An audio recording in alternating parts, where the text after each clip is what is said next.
ഒട്ടുമിക്ക ആളുകളും ക്രിസ്മസ് എക്സാമിനൊക്കെ പറ്റിയൊക്കെ കേട്ടുകൊണ്ടിരിക്കുന്നേ ഉള്ളൂ. സോ പ്രിയപ്പെട്ട മക്കളെ, നിങ്ങൾക്കറിയാം നിങ്ങൾ ഏറ്റവും കൂടുതൽ ആഗ്രഹിക്കുന്നത് ഏറ്റവും ചുരുങ്ങിയ സമയം കൊണ്ട് ഒരുപാട് പഠിക്കുക എന്നുള്ളത് തന്നെയാണ്. സോ ഇന്നത്തെ ഈ ഒരു വീഡിയോ, നിങ്ങൾക്ക് ഈ ഒരു വീഡിയോയുടെ ലെങ്ത് കണ്ടാൽ തന്നെ അറിയാം, ഈ ഒരു വീഡിയോയിൽ ഒരു പാഠത്തിലെ മുഴുവൻ കാര്യങ്ങളും നിങ്ങളെ ഞാൻ പഠിപ്പിക്കാൻ പോവുകയാണ്. സോ ആ വീഡിയോയിൽ പോകുന്നതിന് മുമ്പ് നിങ്ങൾ ആദ്യമായിട്ടാണ് ഈ ചാനൽ കാണുന്നെങ്കിൽ സബ്സ്ക്രൈബ് ചെയ്യാനും ഷെയർ ചെയ്യാനും ലൈക്ക് ചെയ്യാനും മറക്കരുത്. കൂടാതെ ഈ ഒരു ക്ലാസ് നിങ്ങൾക്ക് ഉപകാരപ്പെട്ടെങ്കിൽ ഈ ക്ലാസ്സിന്റെ ഫീഡ്ബാക്ക് നിങ്ങൾ കമന്റ് ബോക്സിൽ രേഖപ്പെടുത്തുക. സിമ്പിൾ ആണ്. ഒരു ചാപ്റ്ററിലെ മുഴുവൻ കാര്യങ്ങൾ ഈ ഒരു ഒറ്റ സ്ലൈഡിൽ കഴിഞ്ഞു. ഈ 4 പോയിന്റ് പഠിച്ചാൽ മക്കളെ ഉറപ്പിച്ചോ, ഈ ചാപ്റ്ററിൽ പിന്നെ വേറെ ഒന്നും നിങ്ങൾ പഠിക്കേണ്ടതില്ല. പിന്നെ മാക്സിമം ചോദ്യങ്ങൾ ചെയ്ത് പഠിച്ചാൽ മതി. സിമ്പിൾ ആണ് മക്കളെ. ഇതെന്താണ് ഉദ്ദേശിച്ചത് എന്ന് പറഞ്ഞുതരാം. ഇത് കംപ്ലീറ്റ് ഡിസ്റ്റൻസുകളാണ് അഥവാ അകലങ്ങളാണ്. ഓക്കെ, ഈ ചാപ്റ്ററിൽ മെയിൻ ആയിട്ട് ഒരു എക്സ് ആക്സിസും ഉണ്ടാവും, ഒരു വൈ ആക്സിസും ഉണ്ടാവും. ഇതാണ് എക്സ് ആക്സിസ്, ഇതാണ് വൈ ആക്സിസ്. നിങ്ങൾക്ക് വരുന്ന ചോദ്യം എന്താണെന്ന് പറഞ്ഞു തരട്ടെ. 2 പോയിന്റ് തരും, 2 പോയിന്റുകൾ. ഇപ്പൊ 3,4 3,2 ഇങ്ങനെ 2 പോയിന്റുകൾ തരും. എന്നിട്ട് ഈ 2 പോയിന്റുകൾ തമ്മിലുള്ള അകലം എത്ര അഥവാ ഡിസ്റ്റൻസ് എത്ര, ഈ ഒരു ആശയമാണ് മെയിൻ ആയിട്ട് യൂസ് ചെയ്യാനുണ്ടാവുക. അങ്ങനെ 4 തരത്തിലാണ് നിങ്ങൾക്ക് ഡിസ്റ്റൻസ് കണ്ടുപിടിക്കാനുള്ളത്. ഈ ഒരു ഇക്വേഷൻ എവിടെ യൂസ് ചെയ്യണം? ഡിസ്റ്റൻസ് ഓൾവേസ് പോസിറ്റീവ് ആണ്, അതുകൊണ്ട് നമുക്ക് വേണമെങ്കിൽ കംപ്ലീറ്റ് മോഡുലസ് ഇടാം. എപ്പോഴും ഉത്തരം പോസിറ്റീവേ കിട്ടുള്ളൂ. മക്കളെ ശ്രദ്ധിച്ചോളൂ. ഇനിയാണ് ഞാൻ നിങ്ങളെ പഠിപ്പിക്കാൻ പോകുന്നത്. നിങ്ങളോട് പറയാണ് 2 പോയിന്റ് തന്നു, 3,4 1,4. നന്നായിട്ട് ശ്രദ്ധിക്കുക. ഈ പോയിന്റിന് പ്രത്യേകത ഉണ്ട്. രണ്ടിന്റെയും y കോർഡിനേറ്റ് സെയിം ആണ്. അവിടെയാണ് നമ്മൾ ഏത് ഇക്വേഷൻ യൂസ് ചെയ്യുന്നത്? x2 - x1. x1 - x2 എത്താൻ കുഴപ്പമൊന്നുമില്ല കേട്ടോ. അപ്പൊ എന്താ ആൻസർ കിട്ടും? 1 - 3. 1 3 കുറച്ച് എത്ര ആൻസർ? -2 ആണ്. നമുക്കറിയാം ഡിസ്റ്റൻസ് ഓൾവേസ് പോസിറ്റീവ് ആണ്, അതുകൊണ്ട് നമ്മൾ മോഡുലസ് ഇടുന്നു. So final answer 2. വളരെ സിമ്പിൾ ആണ്. നിങ്ങൾക്ക് വേണമെങ്കിൽ 3 - 1 2, ഒരു കുഴപ്പമില്ല, 1 മാർക്ക്. ഓക്കെ, അപ്പൊ ഒന്നാമത്തെ ഡിസ്റ്റൻസ് പഠിച്ചു. മക്കളെ ശ്രദ്ധിക്കേണ്ടത്, ഈ ഇക്വേഷൻ യൂസ് ചെയ്യുന്നത് എപ്പോഴാണ്? y കോർഡിനേറ്റ് രണ്ടും സെയിം ആണെങ്കിൽ അവിടെ നമ്മൾ x2 - x1 യൂസ് ചെയ്യുന്നു. നേരെ തിരിച്ച് നോക്കി നോക്കൂ. 4,5 ആൻഡ് 4,7. ഇവിടെ ഏത് രണ്ടുമാണ് ഈക്വല്? രണ്ടും എക്സ് സെയിം ആണ്. അപ്പൊ നമ്മൾ എന്ത് യൂസ് ചെയ്യുന്നു? y2 - y1. പല കുട്ടികളും നേരിടുന്ന ഒരു പ്രധാന വെല്ലുവിളി എന്താണ്? ഇക്വേഷൻ ഒക്കെ അറിയാം, പക്ഷെ എവിടെ യൂസ് ചെയ്യണം എന്നറിയില്ല. സോ അത്തരം കുട്ടികൾക്ക് ഉപകാരപ്പെടാൻ വേണ്ടി മാത്രമാണ് ഈ ഒരു വീഡിയോ ഞാൻ ഇവിടെ ചെയ്തത്. ഇത് ഇഷ്ടപ്പെട്ടെങ്കിൽ തീർച്ചയായിട്ടും നിങ്ങൾ ഷെയർ ചെയ്യാൻ മറക്കരുത് കേട്ടോ. സോ ഇവിടുത്തെ ആൻസർ എത്രയാണ്? y2 - y1. 7 - 5 എഴുതാം. ഇനി നിങ്ങൾക്ക് വേണമെങ്കിൽ 5 - 7 എഴുതിയാൽ ഒരു കുഴപ്പമില്ല. നെഗറ്റീവ് 2 കിട്ടും. ഡിസ്റ്റൻസ് പോസിറ്റീവ് ആണ്, അകലെ എപ്പോഴും പോസിറ്റീവ് ആണ്. സോ 2 ആണ് ആൻസർ. സെറ്റ് അല്ലേ? ഇനി നിങ്ങൾക്ക് അടുത്തൊരു ഇക്വേഷൻ. മക്കളെ അങ്ങനെ 2 ഇക്വേഷൻ പഠിച്ചു കഴിഞ്ഞു കേട്ടോ. ഒന്ന് x2 - x1 എപ്പോഴാണ് യൂസ് ചെയ്യുന്നത്? y രണ്ടും സെയിം ആണെങ്കിൽ. 2 y2 - y1 എപ്പോഴാണ് യൂസ് ചെയ്യുന്നത്? x രണ്ടും സെയിം ആണെങ്കിൽ. മൂന്നാമതായിട്ടുള്ള ഇക്വേഷൻ ആണ് ഏറ്റവും ഇമ്പോർട്ടൻറ്റ്. അത് നമ്മൾ എപ്പോഴാണ് യൂസ് ചെയ്യുന്നത്? രണ്ടും ഡിഫറെന്റ് ആണെങ്കിൽ. ഇപ്പൊ 3,4 7,8. 7,8 വേണ്ട, 7,7 ആയിക്കോട്ടെ. ഇതിന്റെ അകലെ നമ്മൾ എങ്ങനെ കാണാം? Distance very simple. ഇതിന്റെ ആൻസർ ആണ് √x2 - x1. രണ്ടും ഡിഫറെന്റ് ആയതുകൊണ്ടാണ്. x2 - x1 മാറിപ്പോവരുത്, important.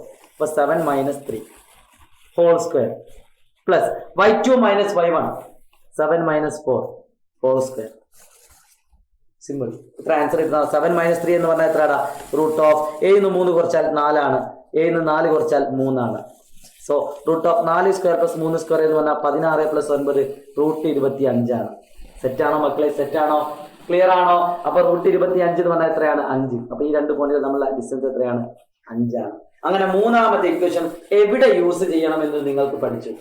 നാലാമതൊരു ഇക്വേഷൻ കൂടി ഉണ്ടോ? അതും കഴിഞ്ഞാൽ ചാപ്റ്റർ എന്തായി? ഫുൾ കഴിഞ്ഞു. Okay, √x² + y². ആ ചോദ്യം നമ്മൾ യൂസ് ചെയ്യുന്നപ്പോഴാണ് ഒരു പോയിന്റ് ഒറിജിൻ അഥവാ ആധാര Bindu.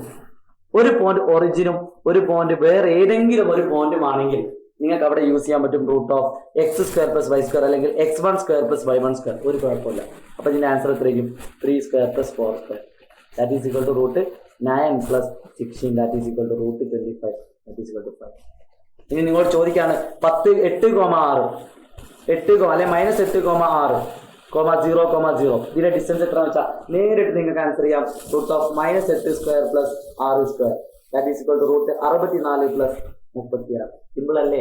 √100 that is equal to 10. ഞാനൊരു കാര്യം പറയട്ടെ. നിങ്ങൾ പോലും അറിയാതെ ഒരു പാഠത്തിൽ നിങ്ങൾ പഠിക്കേണ്ട മുഴുവൻ പോയിന്റുകളും ഈ ചെറിയ ഒരു മിനിറ്റിനുള്ളിൽ നിങ്ങൾ പഠിച്ചു കഴിഞ്ഞു. ഇനി മാക്സിമം ഇതിന്റെ പോയിന്റുകൾ അല്ലെങ്കിൽ ഇതിന്റെ ചോദ്യം വെറൈറ്റി ചോദ്യങ്ങളാണ് ചെയ്യാനുള്ളത്. സോ അതിനുവേണ്ടി ഒരൊറ്റ ചോദ്യം ഞാൻ ഇവിടെ ഡിസ്കസ് ചെയ്യാണ്. ശേഷം നിങ്ങൾക്ക് കമന്റ് ചെയ്യാം കേട്ടോ. ഇതിന്റെ കൂടുതൽ വീഡിയോസ് വേണം, നല്ല ഉപകാരപ്പെട്ടെങ്കിൽ തീർച്ചയായിട്ടും അത് നിങ്ങൾ കമന്റ് ചെയ്യുക. എന്നിട്ട് ഇതുമായി ഈ ചാപ്റ്ററുമായി ബന്ധപ്പെട്ടുള്ള കൂടുതൽ ക്വസ്റ്റ്യൻസ് വേണമെന്നുണ്ടെങ്കിൽ തീർച്ചയായിട്ടും നിങ്ങൾ കമന്റ് ആയിട്ട് രേഖപ്പെടുത്തുക. ഒരു ചോദ്യം ഞാൻ നിങ്ങൾക്ക് വർക്കായിട്ട് തരാം, അതിന് ആൻസർ കിട്ടുന്ന കുട്ടികൾ നിങ്ങളുടെ സ്കൂളിന്റെ പേരും നിങ്ങളുടെ പേരും കമന്റ് ആയിട്ട് പറയണം കേട്ടോ. ഒരു ക്വസ്റ്റ്യൻ സിമ്പിൾ ആണ്, ഇങ്ങനെ വച്ചു പരീക്ഷയ്ക്ക് വരാൻ ചാൻസ് ഉള്ള ഒരു ക്വസ്റ്റ്യൻ ആണ്. എന്നിട്ട് ഇതുപോലൊരു ഫിഗർ നിങ്ങൾക്ക് തരും, ഇതിന്റെ കോർഡിനേറ്റ് തരും 3,4. ഒരൊറ്റ കാര്യം പഠിച്ചു വെച്ചോളൂ മക്കളെ, ഇത് എക്സ് ആക്സിസ് അല്ലേ? എക്സ് ആക്സിസിലെ ഏത് പോയിന്റ് എടുത്താലും, എക്സ് അക്ഷത്തിലെ ഏത് പോയിന്റ് എടുത്താലും അവിടെ y 0 ആയിരിക്കും. എക്സ് ആക്സിസിലെ ഏത് പോയിന്റ് എടുത്താലും y എത്രയായിരിക്കും? 0 ആയിരിക്കും. ഒരൊറ്റ കാര്യം കൂടി, കുത്തനെ വരയ്ക്കുമ്പോൾ മക്കളെ ഓർത്ത് വെച്ചോളൂ, കുത്തനെ വരയ്ക്കുമ്പോൾ എക്സ് മാറില്ലടാ. കുത്തനെ വരയ്ക്കുമ്പോൾ എന്ത് മാറില്ല? എക്സ് മാറില്ല. എഴുതി വെച്ചോളൂ, കുത്തനെ വരയ്ക്കുമ്പോൾ എക്സ് മാറില്ലടാ, നേരെ വരയ്ക്കുമ്പോൾ y മാറില്ല. നേരെ വരയ്ക്കുമ്പോൾ എന്തും മാറില്ല, നേരെ വരയ്ക്കുമ്പോൾ ഇത്ര മതി. നേരെ വരയ്ക്കുമ്പോൾ y എന്താവില്ല? മാറില്ല അല്ലേ? കുത്തനെ വരയ്ക്കുമ്പോൾ എക്സ് മാറില്ല, നേരെ വരയ്ക്കുമ്പോൾ y മാറില്ല. കുത്തനെ വരയ്ക്കുമ്പോൾ എക്സ് മാറില്ല, ഈ എക്സ് എത്രയാണോ ആ എക്സ് തന്നെ ഇവിടെ എഴുതുക. നമുക്കറിയാം എക്സ് ആക്സിൽ y എത്രയാണ്? 0 അപ്പൊ ഇതിന്റെ ആൻസർ 3,0. നേരെ വരയ്ക്കുമ്പോൾ y മാറില്ല, y എത്രയാണ്? 4 ആണ്. ഇത് y ആക്സിസ് ആണ്, y ആക്സിൽ എക്സ് എത്രയാണ്? 0 ആണ്. സോ ഇത്ര എഴുതിയാൽ 3 മാർക്കാണ്. പരീക്ഷയ്ക്ക് ചോദിക്കുന്ന ചോദ്യമാണ്. സിമ്പിൾ അല്ലെ? സിമ്പിൾ. ഇതന്നെ ഇങ്ങോട്ടായിരുന്നു വന്നതെങ്കിൽ നെഗറ്റീവിന്റെ ആൻസർ എഴുതിയാൽ മതി.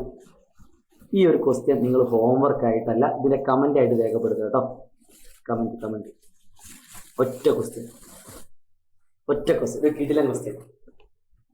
1,2 ആണെങ്കിൽ ഈ രണ്ട് പോയിന്റുകളുടെയും കോർഡിനേറ്റ്സ് അഥവാ സൂചക സംഖ്യ, ഇത് എ ഇത് ബി. ആൻസർ എത്രയെന്ന് തീർച്ചയായിട്ടും നിങ്ങൾ കമന്റ് ചെയ്യുക. നിങ്ങളുടെ കമന്റിനോടൊപ്പം ഈ ക്ലാസ്സിലെ ഫീഡ്ബാക്ക് രേഖപ്പെടുത്തണം. അതോടൊപ്പം തന്നെ ഇതിന്റെ നിങ്ങളുടെ പേരും അതിന്റെ കൂടെ ഇൻക്ലൂഡ് ചെയ്യാം കേട്ടോ. അപ്പോൾ നിങ്ങൾക്ക് ഒരു ആശ്വാസമായിട്ട് വിചാരിക്കുന്നു. ഒരു ചാപ്റ്റർ തന്നെ നിങ്ങൾ എന്താക്കി ഈ 4 പോയിന്റ് കൊണ്ട് പഠിച്ചു. സോ ഓർത്ത് വെക്കുക, ഈ 2 പോയിന്റ് നിർബന്ധമായിട്ട് ഓർത്ത് വെക്കുക. കൂടുതൽ ഉപകാരപ്രദമായുള്ള വീഡിയോകൾ വേണമെങ്കിൽ നിങ്ങൾ അതും കൂടി കമന്റിൽ ഉൾപ്പെടുത്താൻ മറക്കരുത്. It's me Shahid Ramzan from xylem learning.